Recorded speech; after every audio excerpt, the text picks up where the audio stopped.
Supreme কোর্টের রায়ের পরেও নতুন নিয়োগ প্রক্রিয়ায় অযোগ্যদের কেন সুযোগ দেওয়া হচ্ছে তা জানতে চাইল কলকাতা হাইকোর্ট। পুরনো বিধির বদলে নতুন বিধি কেন, সেই প্রশ্ন তোলা হয়েছে।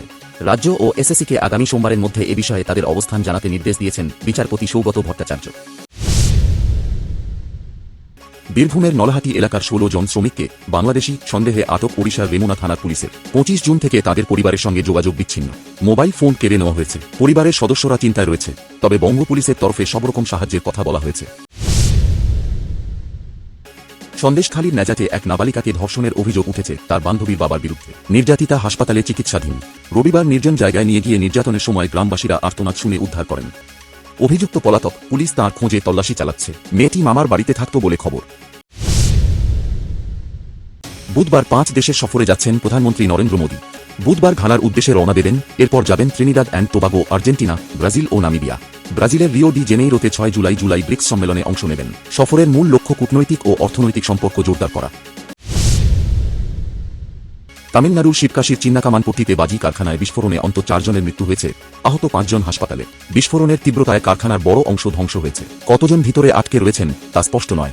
মৃত ও আহতের সংখ্যা আরও বাড়তে পারে বলে আশঙ্কা করছে প্রশাসন।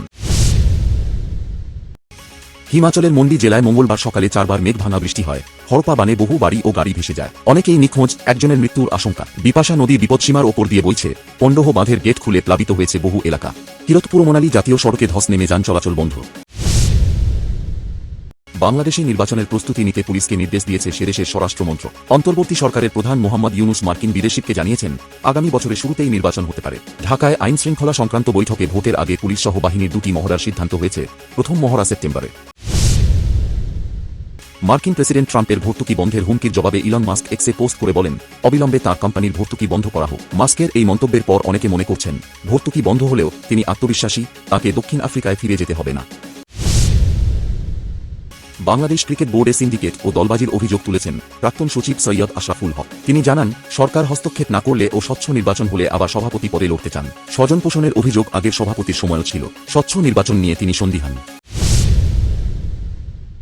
আজকের দিনে 1972 সালেই ভারত ও পাকিস্তানের মধ্যে স্বাক্ষরিত হয়েছিল সিমলা চুক্তি। তৎকালীন প্রধানমন্ত্রী ইন্দিরা গান্ধীর সঙ্গে পাকিস্তানের তৎকালীন রাষ্ট্রপতি জুলফিকার আলী ভুট্টো এই ঐতিহাসিক চুক্তিতে স্বাক্ষর করেন। দুই দেশের মধ্যে 1971 সালের যুদ্ধের পর শান্তি ও দ্বিপাক্ষিক সম্পর্ক স্বাভাবিক করার লক্ষ্যে এই চুক্তি স্বাক্ষরিত হয়।